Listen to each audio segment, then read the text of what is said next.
friends, and welcome back to Market Shares. I'm your host, Tony Blodgett, and today I got a very awesome interview. Actually, someone that I've been wanting to interview for a while, and someone that I actually, tried to put myself in his sphere a few times in the past to just kind of glean a little bit from what this guy's doing in the mortgage space. And so I'm super honored to have with me today Dustin Owens, who runs the most successful podcast in the mortgage industry called the Loan Officer Podcast.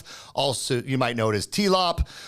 But if you're looking for a mortgage podcast, you usually find this guy. And if I'm lucky, you stumble upon me at some point, in your search. But look, we're just two guys that are super passionate about the mortgage industry. I think that's evident if you watch either of our shows.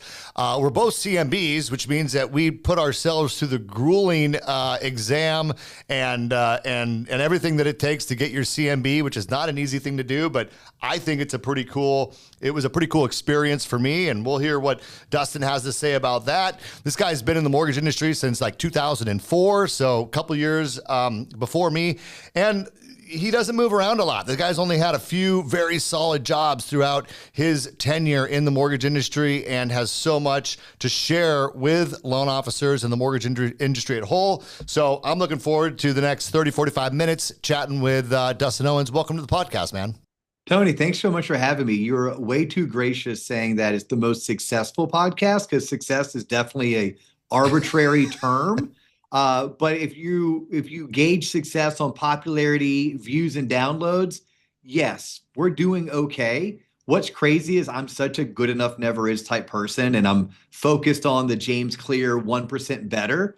But I still feel like if this was a 4-day musical festival, we're still playing stage 2 Friday afternoon, right? Like, I would love for the Loan Officer Podcast, AKA TLOP, to one day at least make it to the main stage on like a Saturday, even if we're just the opening act. It's a wide open space right now where our industry and really the clients we serve really crave successful, talented thought leaders to come and explain in layperson's terms what the mortgage industry has taught them. At least that's what I've set out to do with my show. I tell people it's like if Joe Rogan and Dave Ramsey had a baby, that's our show. I called it the Loan Officer Podcast because I couldn't come up with a better name, but it was supposed to be everything I learned because I became a mortgage loan originator. So whether that was how to run a business, how to sell, how to market, how to leverage real estate for investment purposes, how to buy a house. Yes, how to be a successful top producing loan officer was one of the things.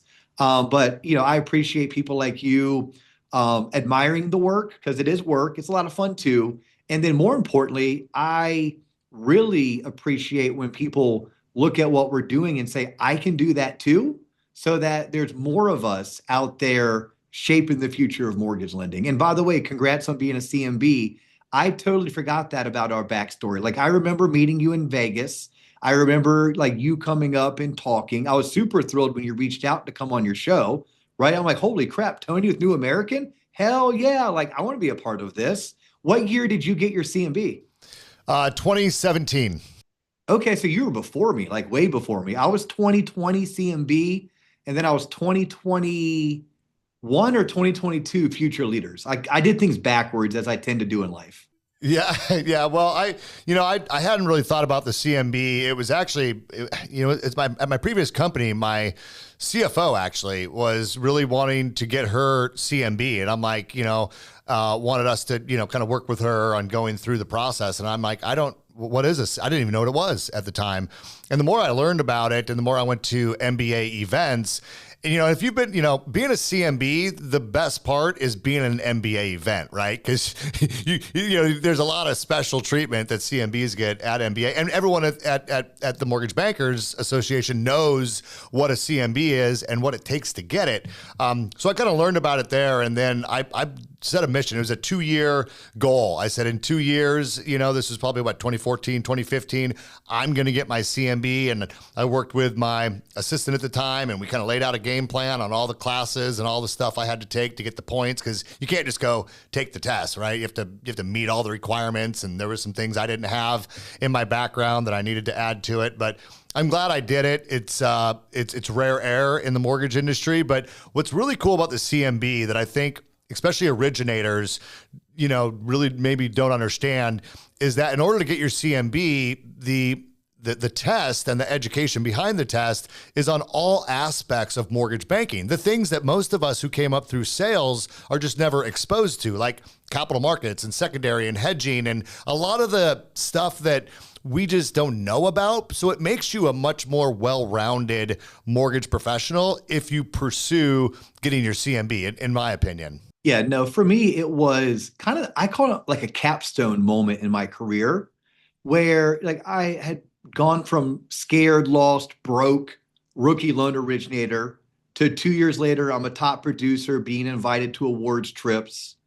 And then I was building branches and branches were turning into areas and areas into divisions.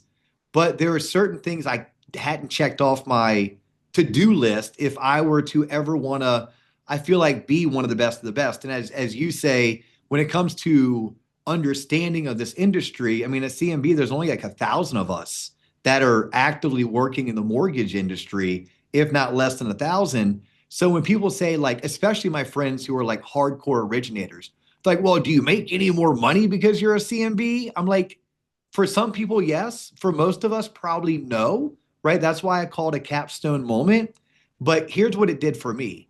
In 2019, the bank that owned the mortgage company that I'd worked for at that time, going on 11 years at the time, I was there 17 total, but the bank calls me.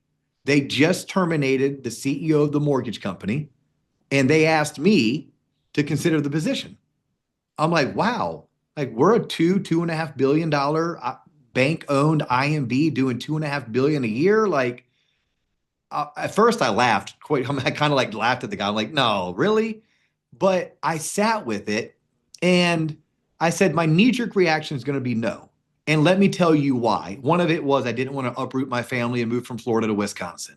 Another reason was I felt like I wasn't ready. And I wasn't ready for a couple reasons. Like one of the reasons was I was a little bit worried the people I'd be leading remember me from my days as being a young 32-year-old top producer doing things at awards trips that, 2 a.m. at the craps table, rolling dice, being loud and obnoxious.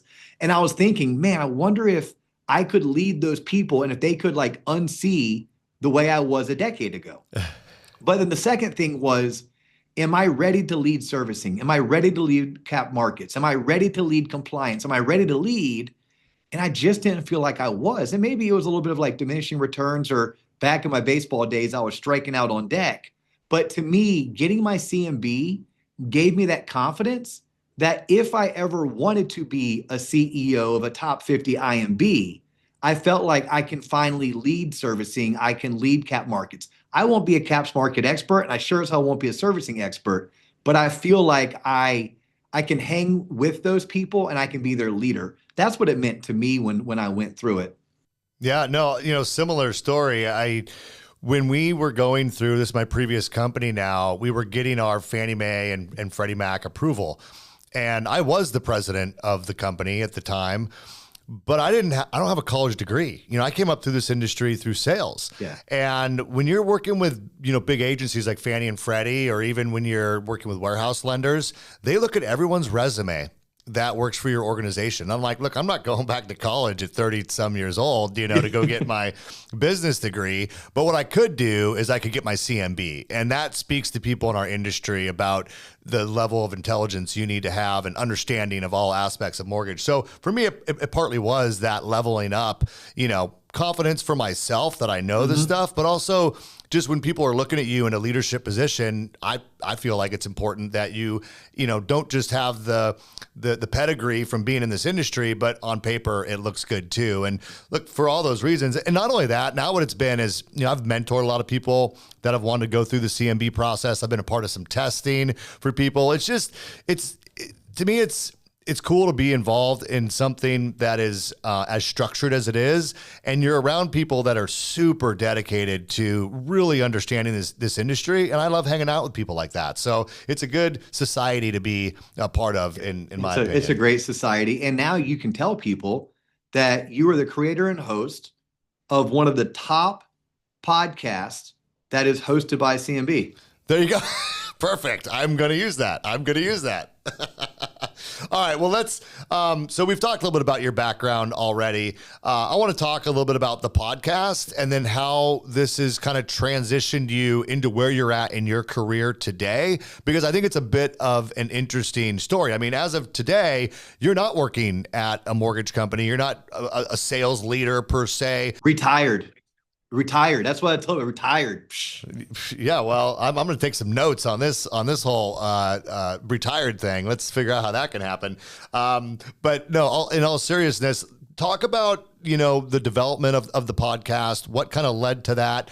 I think your naming was spot on, right? Because it's like market shares. I don't know that everyone knows. I mean, I love the name of our podcast, don't get me wrong, but it doesn't speak to mortgage loan officers. Like, you could not be more like, if you're a loan officer, if you're a loan officer and you're looking for a podcast, that's what you're going to type into the search. So talk about how this all started and then where it's led to you today. Okay. And I would try to give you like the 3-minute version, not the 30-minute version. It truly started from boredom. 2019, I was bored. At this point, we had 7 branches. We were funding $500 million a year in volume. I was personally producing 140, 150 units per year and was bored. The best problem any entrepreneur and business operator can ever have is boredom, because that means your systems and processes and your team are all dialed in and working. And I've always been a high drive person. I'm always looking for the next challenge. In a bad way, I'm the good enough never is person. So I can get caught up in the gap and not really recognize the gain if you're following the gap and gain theory. But I was bored. So I wanted to create content. I tried to create YouTube videos and I was terrible at them. So instead of me just giving up on making YouTube videos, I'm like, well, what about podcasting? I was loving tuning into podcasts like Ed Milet or Joe Rogan or Business Wars were like 3 that I was listening to at the time. And I hired a guy to come in and create video content for my 7 branches and my 65 LOs. And during the interview process, I said, hey, what do you know about podcasting? He goes, not a whole lot, but I can figure it out. I know a guy who knows a guy. Perfect. So instead of me doing YouTube videos, I said, let's just do a podcast because I think I can do talk radio. When I started doing it, I had 2 managing partners at the time, and neither one of them were overly supportive of the podcast, probably from the word jump, but I didn't care. Again, I was bored. I wanted to drive hard. I wanted to keep going. They were more, one was very happy keeping things as they were, and one was really wanting to focus on his personal production. So I start doing a radio show that they call a podcast, and I agreed I was going to do 2 episodes a week every single week for 2 years, as long as these 2 things never happened together. I couldn't hate doing it and suck at the same time. I could suck, at which point I had to focus on getting better. I could hate doing it, at which point I would have to find a way to make it pleasurable. But I couldn't quit until I did it for 2 years. And then my audience, here's what I knew about my audience. I had 65 loan originators. I had 7 branch managers that all worked directly for me, another 200 that worked indirectly for me at the company. And I was like, well, as long as I make content for them, and then my group was funding 2,000 units a year. So that's 2,000 families, plus the company was doing another 8,000. I'm like, worst case, I make content for 250 loan originators and 2,000 or 10,000 families. And if that's all I ever do, then so be it. And then I went at it with that approach. I never wanted to monetize it, meaning not wanted. I never rushed to monetize it.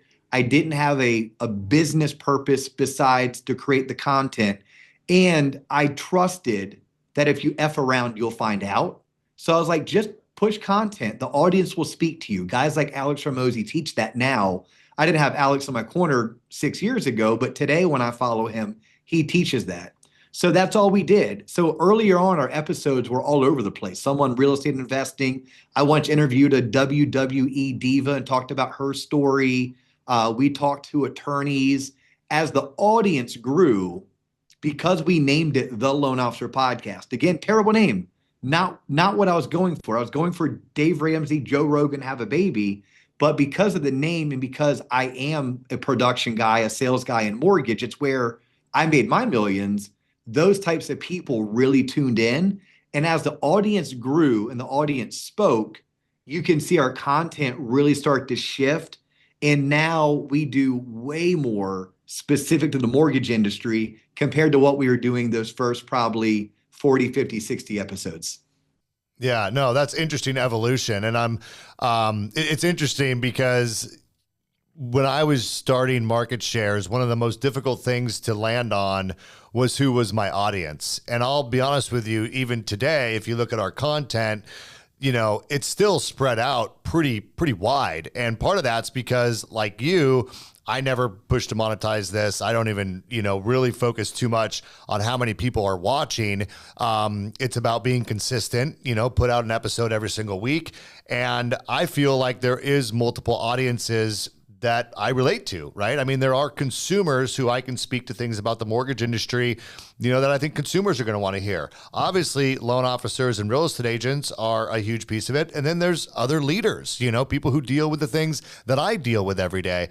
And that has always been a challenge for me. And honestly, it paralyzed me for like a year from even starting the podcast until finally I'm like, yeah, I don't even give a crap, at the end of the day. Like, I'm going to talk about the things that I think are really interesting. The articles that I read that I'm like, okay, this is an interesting article that I think, people need to pay attention to or listen to, or interviews with people that I think are, super relevant. So it is interesting. And I'm curious now. I think you're a bit ahead of me in the podcast game. Like, if that changes over time, if I hone in on a specific audience. For now, I'm not going to worry about it too much, but it is interesting to hear you tell that story and where that's led you to. So let me ask you this, because I know that now you're spending most of your time working with the mortgage industry from a consultant perspective. I think you're running like a coaching business. Can you walk me through like what's your current life look like as far as how are you serving the mortgage industry in addition to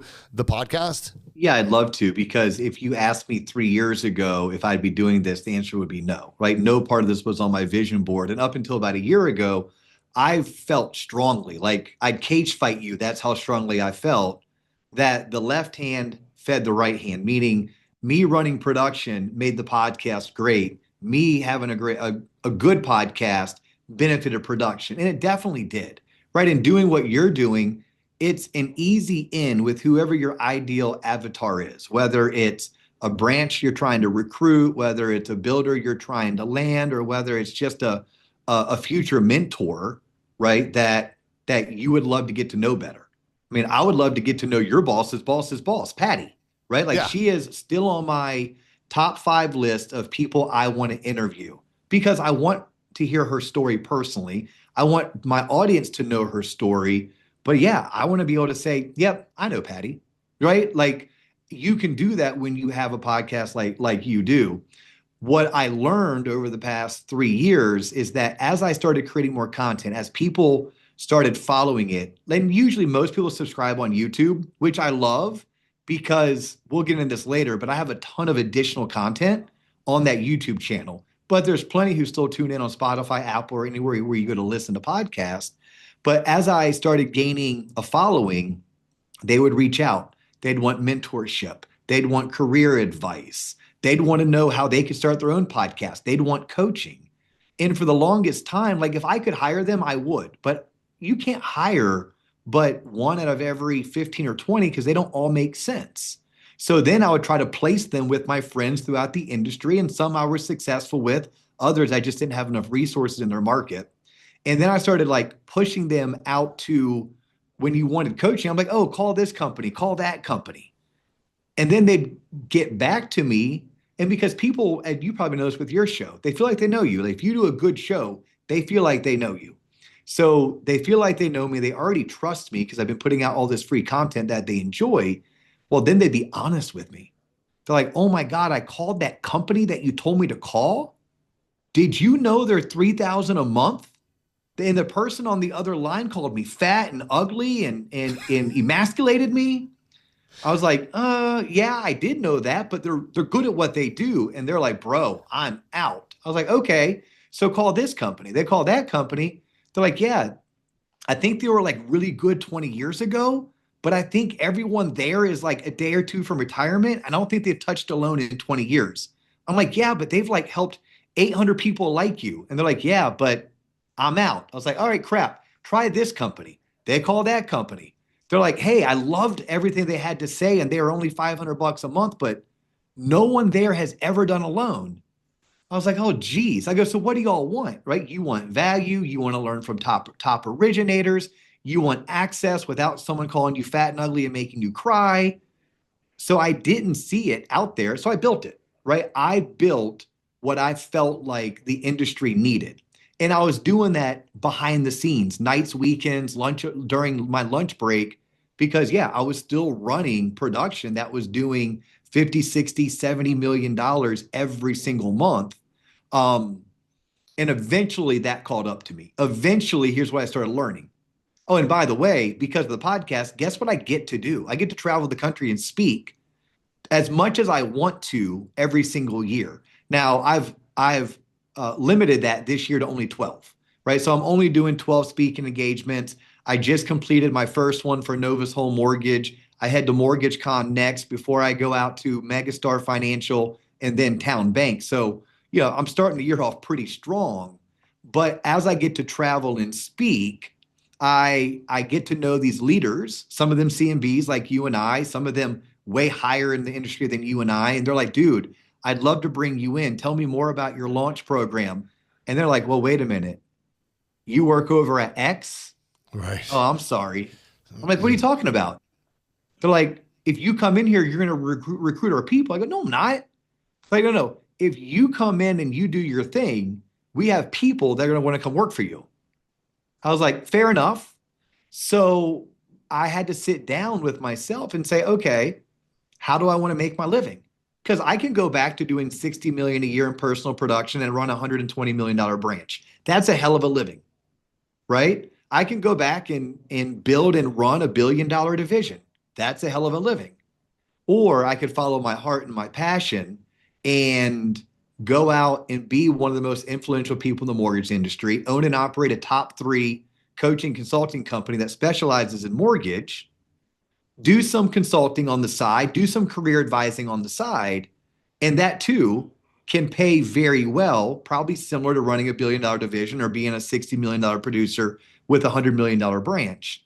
But I realized I probably couldn't do all 3. And if I did, I wouldn't do it well. So yeah, I jokingly say in November of 2025, I retired from production, but I retired so I could focus on content coaching and consulting. Yeah, no, man, thanks for the breakdown. That's very concise. I'm curious if you have a model student like that for coaching in particular. Like, is there a particular avatar that you think is right for you for coaching, or do you just find people where they're at since you have this vast experience, up and down the industry? Yeah, no, that's a great question. And obviously a well thought out from a business leader to business leader perspective. The one thing I learned is Dustin Owen himself is not scalable, right? So me individually, I'm not looking to onboard that many one-on-one clients. I'm very selective about the one-on-one. And I myself am pretty expensive, right? Like you're not getting me for less than 3,000 a month. However, what I was trying to solve for were 2 things, right? The first thing is there's no community, right? So think of this. I'm a pretty hardcore triathlete. I do an Ironman a year. I have a race in Portugal this year, and I still love to lift weights because that was probably my first form of adult exercise was more lifting weights before it was running, biking, and swimming. From time to time throughout my career as a business professional, and from time to time as my career as a amateur athlete, I will hire a coach and a nutritionist. I'll hire a consultant in business, and that person is a lot of money. And they are in my face with hardcore accountability. But I don't need that 24/7, 365. Some people do, or some people like it. It's never been me. But what I do love being a part of the Central Florida Tri Club. I do love going to LA Fitness or Crunch. I belong to 2 gyms, plus I'm a part of a Tri Club.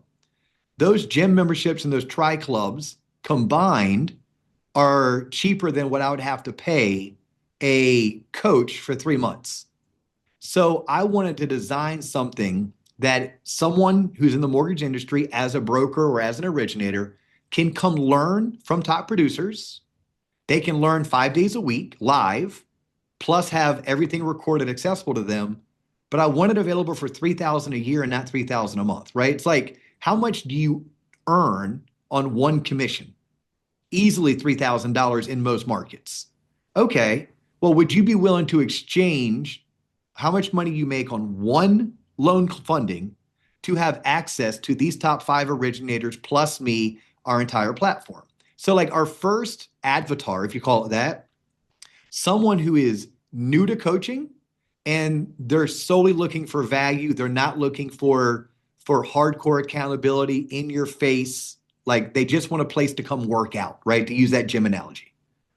The second is someone who is accustomed to the systems that are in your face, hardcore accountability. If you don't do your homework, you're kicked out. If you don't do this, then this is your penalty. And they need a break from it, right? Like they need a break. They still want to work out. They still want to be healthy. They still want to hang out with originators. So the first avatar is anybody looking for coaching who wants to be a part of a community without being yelled and screamed at, but also they want to learn from top producers, because that's a big thing for me. Like if you're not earning 250, $500,000, $1 million a year, it's really hard for me to put you on stage and ask people to listen to you. The second hardcore avatar, I have this boot camp that I call Launch. It's my signature. I mean, when my partners and I grew our business from 40 million a year to 40 million a month, a lot of it was by bringing people in from the street and teaching them the business. So I have this launch program that I tell people, whether you're trying to launch, break through, level up, or bounce back, right? There's some people that after COVID, they had to bounce back. This is that 16-week boot camp that will assign you homework, that will hold you accountable, that will ask you to read a book. And all of the homework is revolved around sales activity. But instead of telling you what to do, which we do, we tell you what to do, but more importantly, we tell you why it's important and how to do it. That is something I'm like dying to bring to the masses, because up until 3 months ago, I only graduated 20, 30 people a year from it. Well, right now I'm trying to find 10 companies, like literally companies like New American, companies like Lower, like Waterstone, like Loan Depot, where I can say, hey, Tony, give me 40 originators right now that aren't yet funding 2 to 3 loans a month, but they're full-time, they're professional, and they're in growth mode. And let me put those 40 into this boot camp that I know is proven, right? I have Ben in Boston doing 52 million. I have Amanda in Alaska doing 42 million.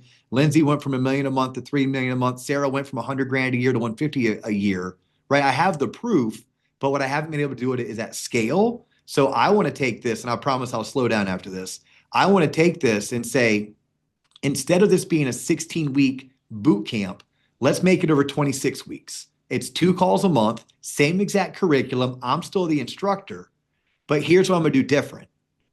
I want to get with the managers who have a student in class, and I want to coach them once a month, right? Not one-on-one. Again, you're going to take those 8 or 10 managers that each have a student in class, but I need the managers to then be the accountability partner. I need those loan originators turning their homework into the managers. So when I'm looking at Avatar, it's really 2 separate. Who wants to be a part of this boot camp? So I'm trying to find 10 companies who, and I'm only going to do 10 a year, but 10 companies that want me to come in and facilitate this 6-month proven masterclass of a boot camp. And then I just want to invite 6, 7, 800 originators to come be a part of our community.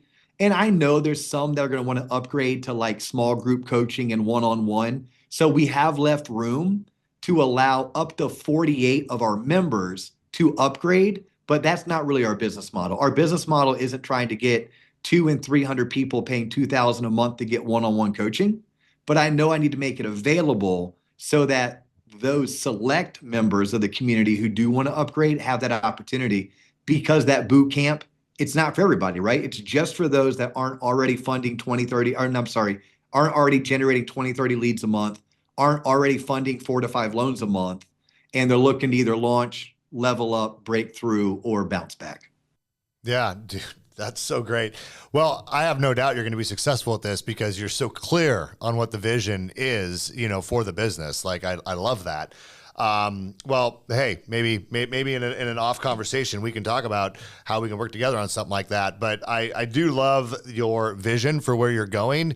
And I wonder how many people in our industry are, that top producer with a branch or that regional divisional doing the $1 billion or doing the things going, man, what would a roadmap look like to get to where I could do consulting, coaching, training for a living? And you pretty much just spelled out what that could look like.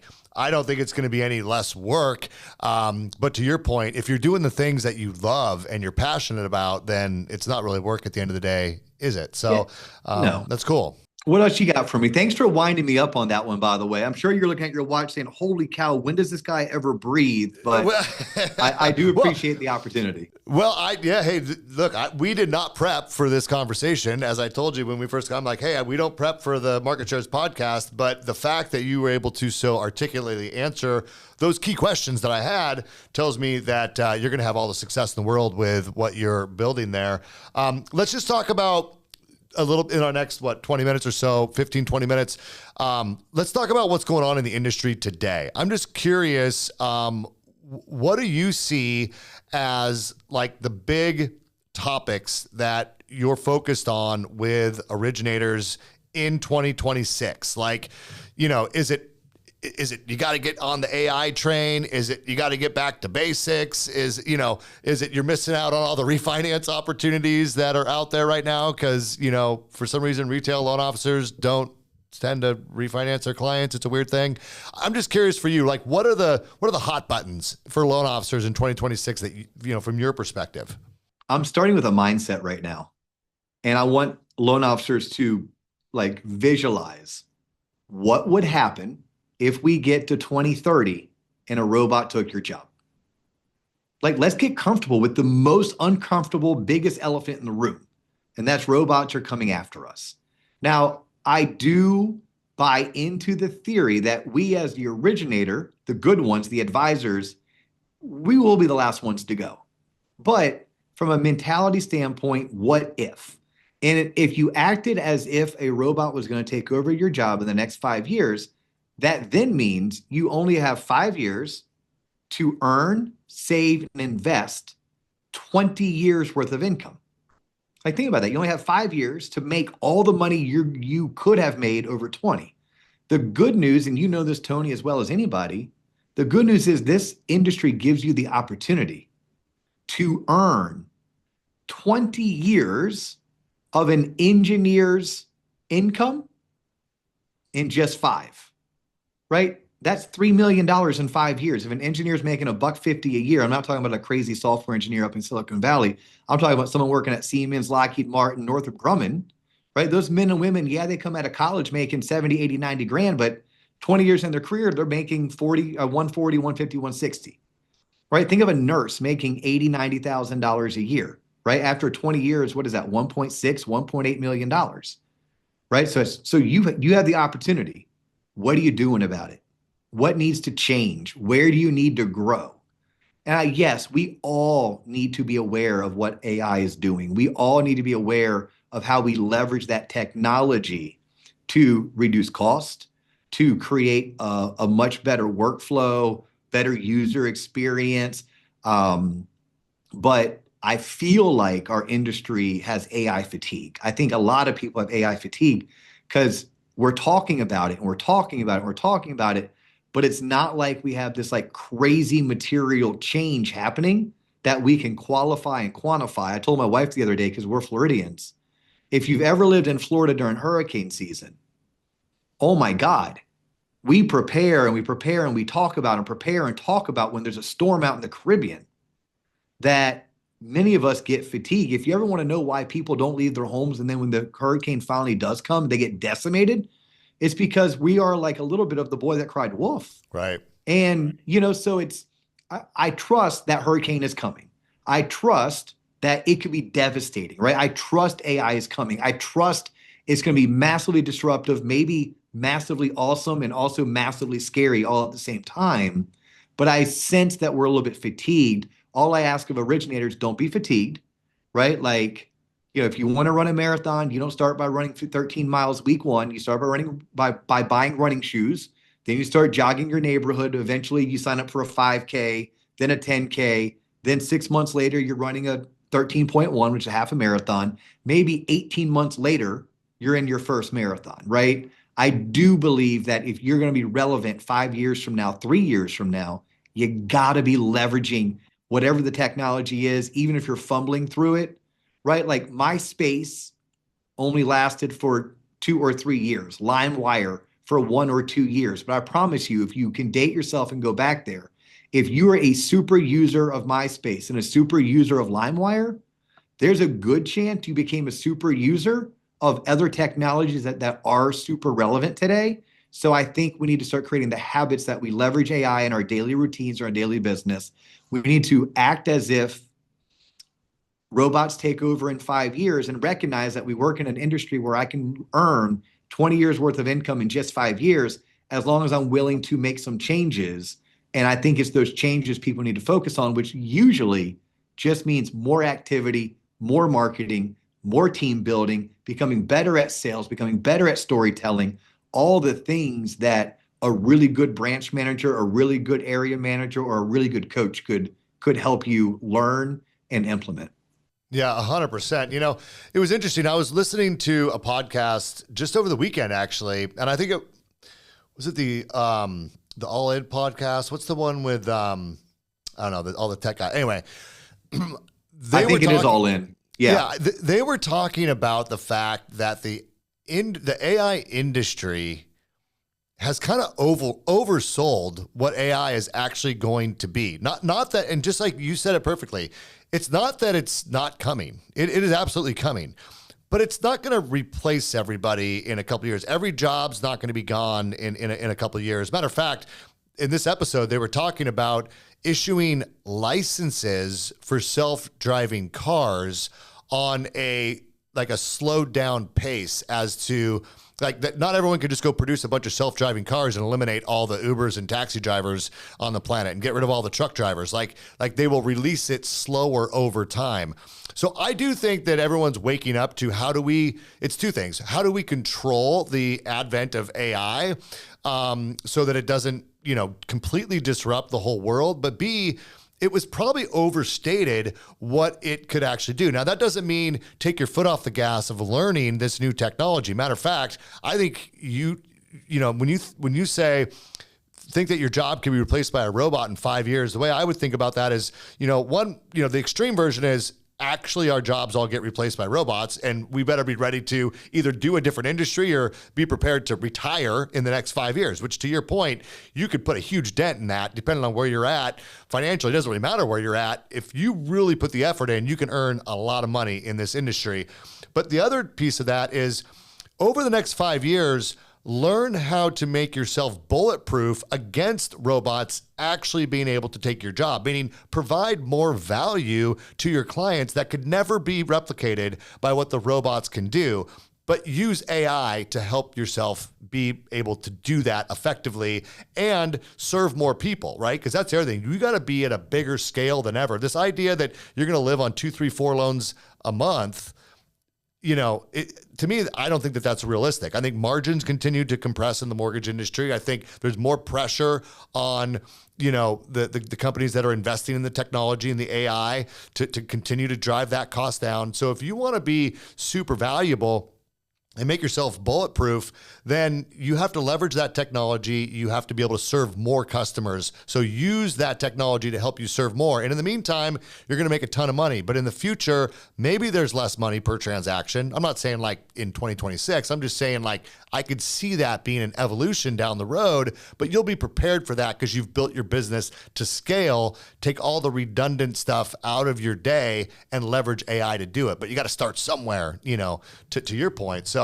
that's interesting. And I 100% agree that at the end of the day, it's in 2026, it's still so much about your actual sales skills, right? Like understanding how to build rapport and how relationships operate in the business community to get referrals, because that's still how business is done today. Doesn't mean that a growing percentage of the business isn't coming from online or these other ways, but the bulk of retail loan officers and brokers are getting their business still from the relationships that they build in their communities, with their past clients, and with people who have the ability to refer them people that need a mortgage, like realtors, financial planners, and the like.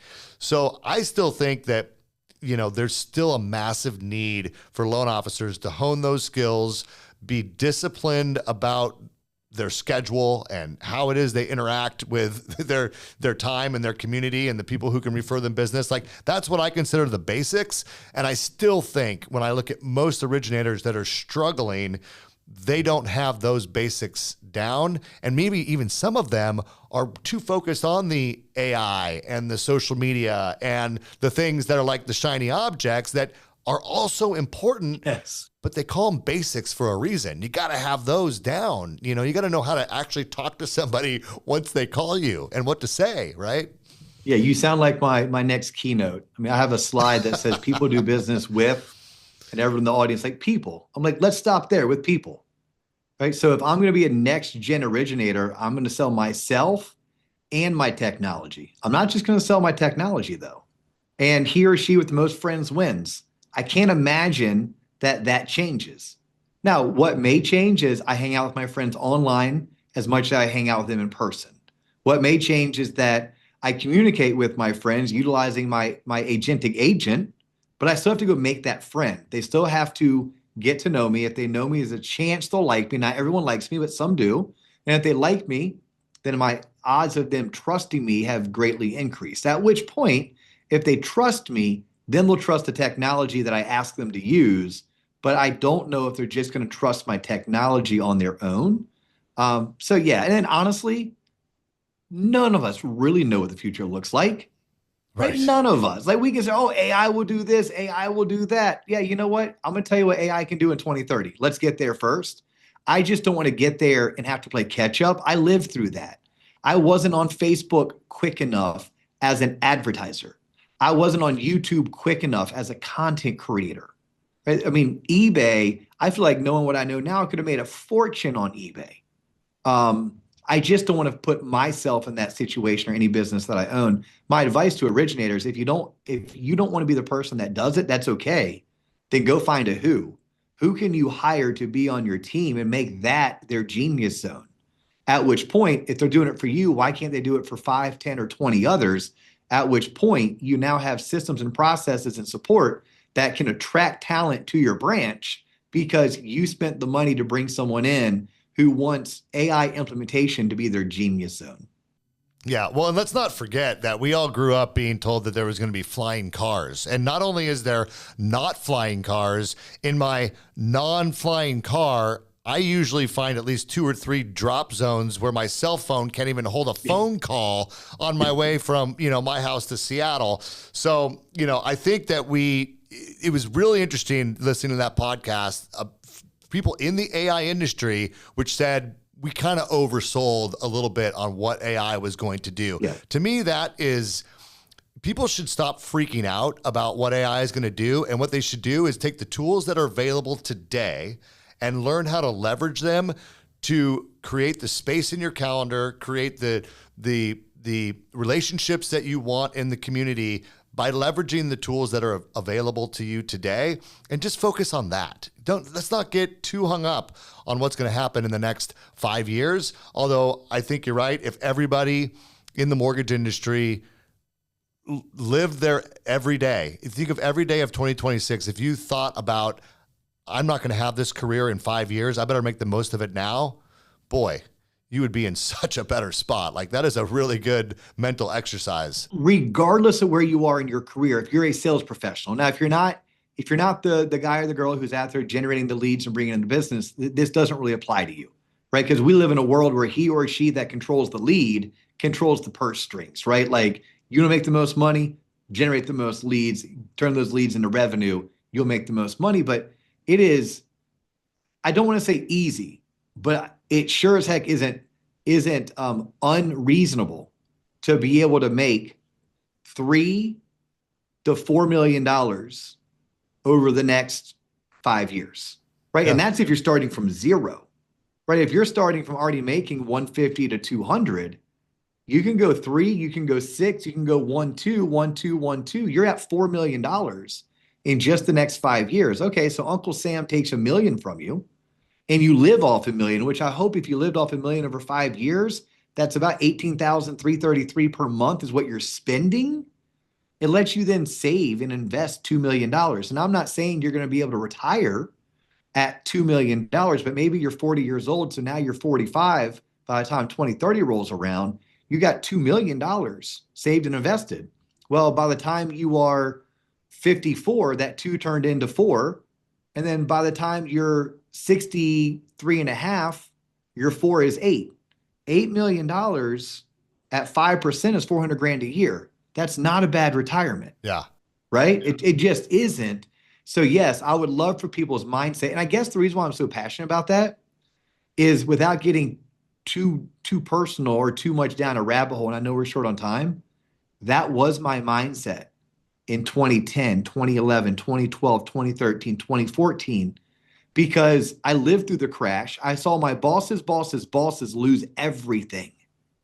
Me, I went from making $160 a year down to 80 grand a year. If y'all don't remember, in 2004, 5, and 6, if you were making 55 basis points, that was good. Right? Today, you all would like quit if I told you I was paying you 55 bips. Back in the day, that's what you earned, right? So you're doing 26 million in 2006. Your name is Dustin Owen. You made about $140 on that. So when I go from making 140, 160 down to 80, wasn't that detrimental. But I had colleagues that were making 300, 400 grand. They lost it all. So when I started making good money again, which for me is about 2010, I was like, oh God, just give me one more year. Then the next year, I'm like, can I just get one more year? Now we're in 2012. I'm like, crap, can I get 2 more years? But that mentality worked amazing because I turned 40 7 years ago. And at 40, I hit a savings goal.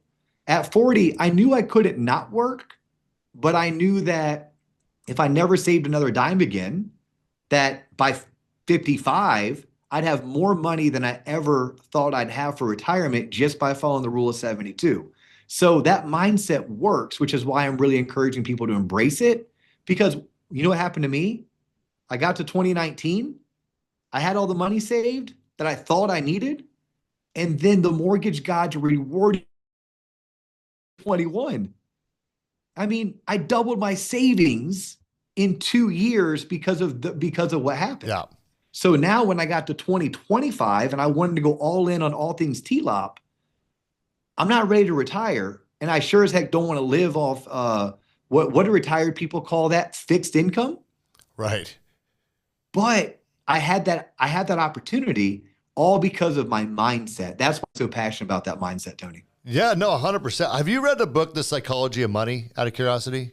I don't think I have. Right now, I'm trying to grind through some of the classics. So I'm reading, oh my gosh, I read Carnegie's How to Win Friends and Influence Others. So then I moved on to, oh my God, Not Think and Grow Rich. I did Rich Dad, Poor Dad. But no, I'm reading one that was written like in the 1930s or the 1940s. I think it's like How to Think and Grow Rich is what I'm reading. Yeah, Think and Grow Rich. I'm going through a phase where I'm doing all the classics, but I am ready for some new book recommendations. Like the Greatest Salesman and The Richest Man in Babylon. I love Richest Man in Babylon. So the reason I bring up the psychology of money is because you and I sounds like the same age, and I'll be 49 this year, so I'm 48. Okay. And I had a couple pretty big events throughout my career and not just my career. I mean, this goes all the way back to my childhood, right? Like we have experiences in our childhood that impact the way that we think about money. But what's interesting, like you and I, we were like when the crash happened, I was 30, 28, 29, 30, thinking that I was on top of the world because every year had been better than the last. I started in 97. It crashed in 07. So I got 10 years of thinking everything is magnificent in the mortgage industry and I'm buying real estate. I got multiple houses and then the thing crashed, right? So now the way I think about money is completely different because like you, it wasn't until like 2010 and it started picking back up and then so on and so forth. And you get yourself to a place where you feel like you're a little bit stable. Then COVID happens and just gave a blessing to so many of us in this industry. But see, if you started in this industry after the crash, like you haven't really experienced that same thing that like Owen and I went through, that Dustin and I went through, that gives us that thought process of saving and the mindset around it, right? And being prepared for what could come in the next 5 years. So it's almost like you have to be coached by someone to say, hey, like this hasn't happened to you yet, but let me give you the feeling of what that would have been like so that you can prepare for that. And, and maybe you can end up with the same result. You know what I mean? It's like the psychology of money teaches us that if you haven't been through it, like we all have our mindset, our framework around our money. And some people are very blessed by what was at the time a very difficult situation, but it changed the way that you plan for your future. And so many people have not had that experience and therefore they have not planned for their future. And they're going to get to that age where it's harder to make money in this industry perhaps, or, something changes and they don't have that. So if you could somehow teach them that through the mindset that's necessary to get there, because you did go through that, it just seems like that's a very powerful, thing if you can get people to buy into it. You have to, and usually you do it through storytelling and, being personal and being vulnerable and sharing some personal experiences. One thing that I coach pretty consistently, and it baffles me about the American society. We love to talk about saving money. Any household, any kitchen table, any high school teacher, college professor, save money, save money. We should be focused on how to earn money. Because Tony, you and I have lived it. It is super freaking easy to save money when it is raining on you, when it is just being poured in. And I'm not saying you're not working your butt off 12-hour days, waking up at 4 a.m. while you shave your head or your face, you're worried about that loan file that needs the CD to go out. I get it, lived it. But when you focus on doing the things that help you earn money, it makes it way easier to save as long as you can be disciplined in following some kind of a structure. Like I taught my children, look, we save 20%, we tithe, or for my family, we give back to the less fortunate 10%. If you're a business operator, you invest 10% back in, and the rest is what you live your lifestyle on. And then if you're a weirdo like me, I fell in love with saving and investing. So 20% many years wasn't enough. The past 4 years, no, that's all I could do, right? Because you said COVID gave us a blessing, and they did, but COVID also front-loaded a lot of my income into the first 2 years of a decade.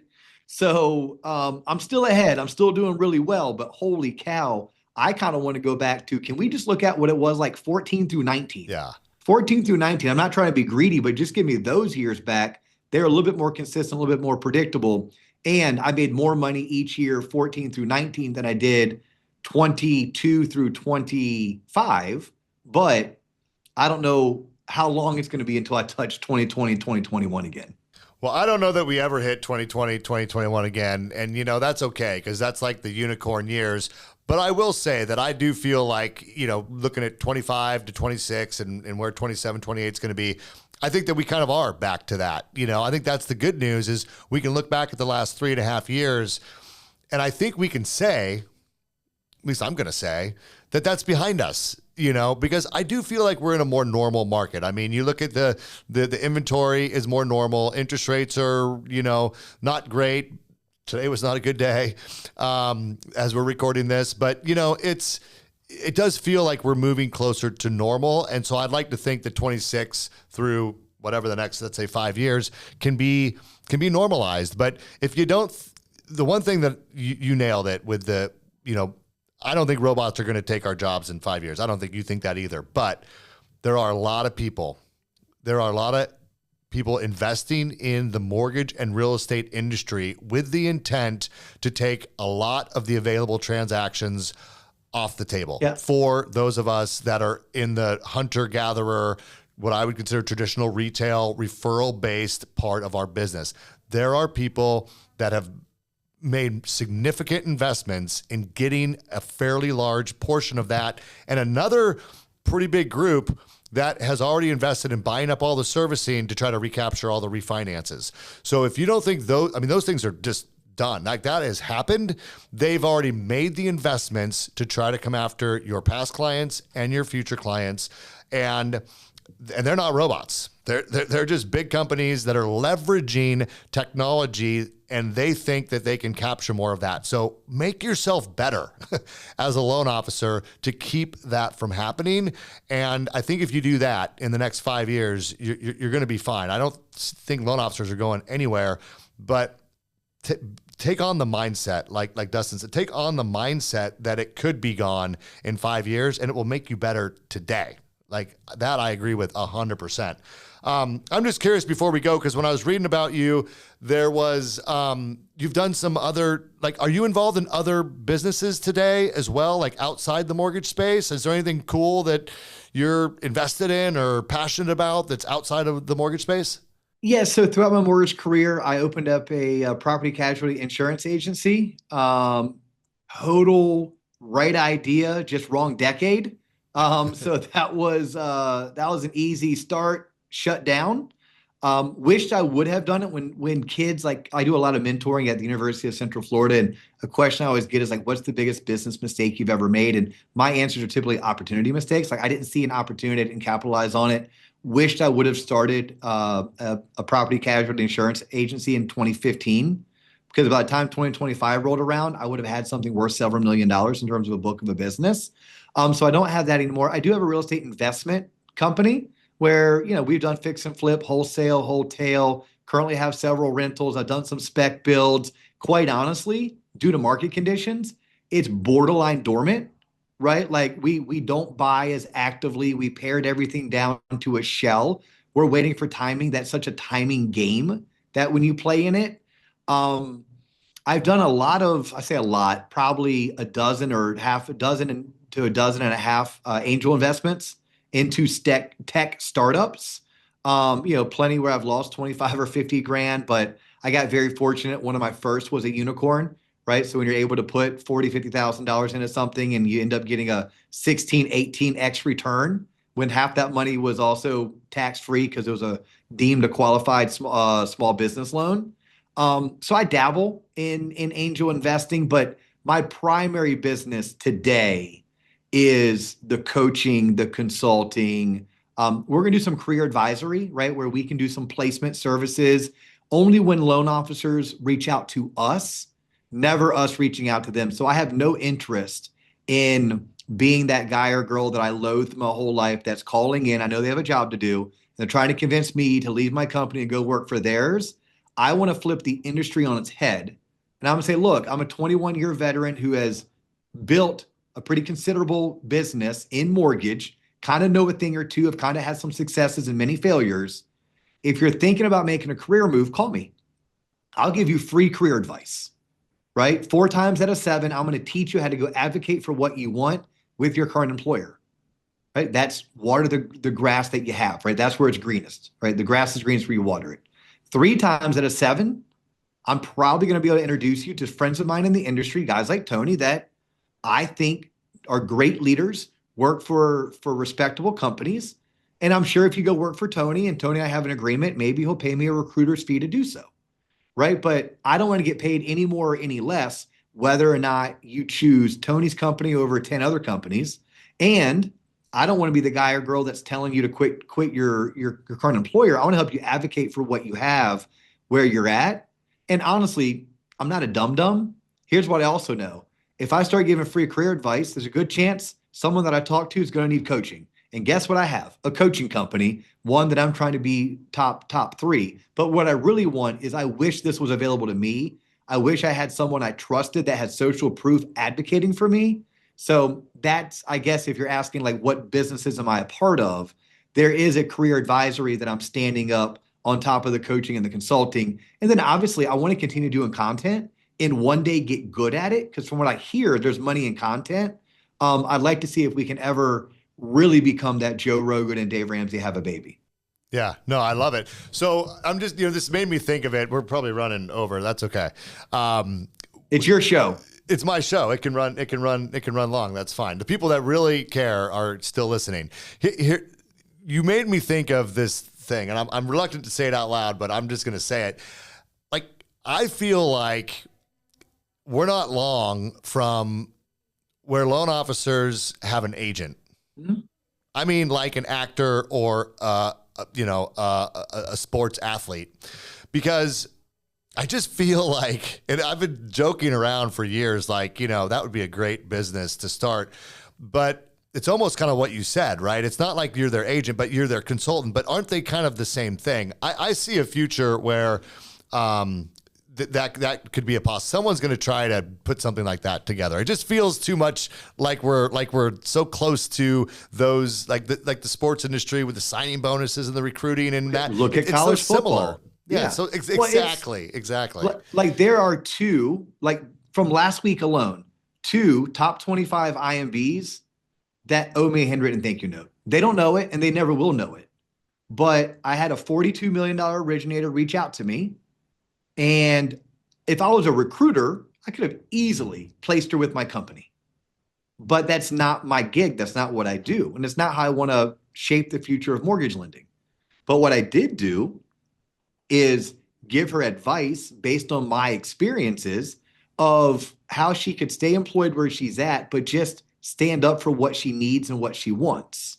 Now, maybe they're like, Dio, I don't want to give you a handwritten thank you note because you just cost me X. But I'm like, well, I saved your top producer from leaving. Yes, it may cost you an extra 10 bips a month. And I guess you can choose not to pay it, but I at least gave her what I felt like was the right advice. Yeah. Now I did tell her, look, if they're not willing to do this and you're unhappy, I can make a couple phone calls on your behalf. And then I had the same exact thing. I had someone else where I'm like, dude, you don't need to leave. You just need to sit down and share your career thoughts, your career advice, or your wants and your needs. Where are you trying to go in your career? I go, keeping that a secret from your leadership team, they can't invest in you. If you sit down and you share with them what you shared with me, I'm going to let you know I've run pretty large divisions. I would have given you that in a heartbeat if you came to me and asked for it. I probably wasn't going to remember to come to you and say, hey, out of curiosity, would you ever be interested in XYZ? But the minute you came to me, I would have been like, hell yeah, dude, let's make that happen. So yeah, I want to be able to do that too. I want to be able to be that source, that resource. And I hope it's scalable. My fear is that what if it's really good and it takes off and I'm stuck on Zooms all day giving free advice when I'm as wordy and talkative as I am. But that'd be a great problem to have. I'll solve it when I get there. Yeah, well, it's a good problem to have. Well, Dustin, look, this has been awesome. I appreciate you being willing to come on to Market Shares and share so much. I love the vision of where you're going. I was actually curious as to, like, genuinely curious, like what your future plans were and where you were taking TLOP and how you were kind of scaling that to the next level. And it's just awesome to hear, how clear of a vision you have for who you can help, how you can help them, and what that growth is going to look like of that business. So I wish you all the success in 2026. I hope that both of our podcasts continue to grow and get us to the scale that we want to be at. I do feel like it's always been tough with the podcast because it's hard to be a Joe Rogan when Joe Rogan can talk to anybody, and the mortgage industry is narrow, but so that I think limits us a little bit, but I don't know. I'll be interested to see how you take it over time and grow it to a more generalized audience, from a content perspective, if that's what you decide to do. And, we'll see how Market Shares, evolves based on the feedback and kind of the numbers. For me, it's less about feedback. It's more about the numbers. I track our analytics, a lot. And even though there's not a ton there to go through, it definitely hints as to the direction that we should go with our content, as I'm sure you do as well. And, we'll see how it evolves. I don't want to be pigeonholed just into the mortgage industry. I think that what we do and the knowledge that we've gained is probably relevant to people, all over in business and sales and leadership. but time will tell. But I appreciate you coming on and sharing what you did share today. And maybe one of these days when I'm down in Florida, I'm going to hit you up because I'll see 100%. if you got time it's on an your open podcast. invitation. If you're going to be in Orlando, hit me up. All I ask is that the show can't suck. The content has to hit, and we have to bring value while also entertaining, right? That's it. But here's what I'll do. I'm going to advertise you as Matthew Perry's little brother. Okay. You've had to have heard that once or twice throughout your career, how much you look like a better looking Matthew Perry. I have heard that a couple times. Yes. It does not surprise me. Yeah. No, Tony, Awesome. I thank you so much for having me. Let me know how I can continue to support you, your show, what you're doing professionally. And yeah, for anyone who's made it this far, I guess high five. Thank you so much. Do me a favor. If you liked this, go to my YouTube channel. It's at TLOP Entertainment, TLOP. TLOP Entertainment is the YouTube channel. I'm sure if you just went and Googled the Loan Officer Podcast, you'd find it. But subscribe, go to my website, sign up for my newsletter. Website, tloponline.com. On the top of the bar, click newsletter. It's free. I write it every single week. And if you sign up for my newsletter, I will invite you to one free masterclass every single month, typically something that I am teaching or one of my friends in the industry that I respect the hell out of. I bring them on to teach, but it's a live coaching call. It's no cost to you as long as you're signed up for our newsletter. Awesome. Go check out Dustin Owens. Check out TLOP. And you guys, those of you that are super loyal to Market Shares, thank you for your time and attention. As always, we appreciate you, and we'll see you next week. Take care.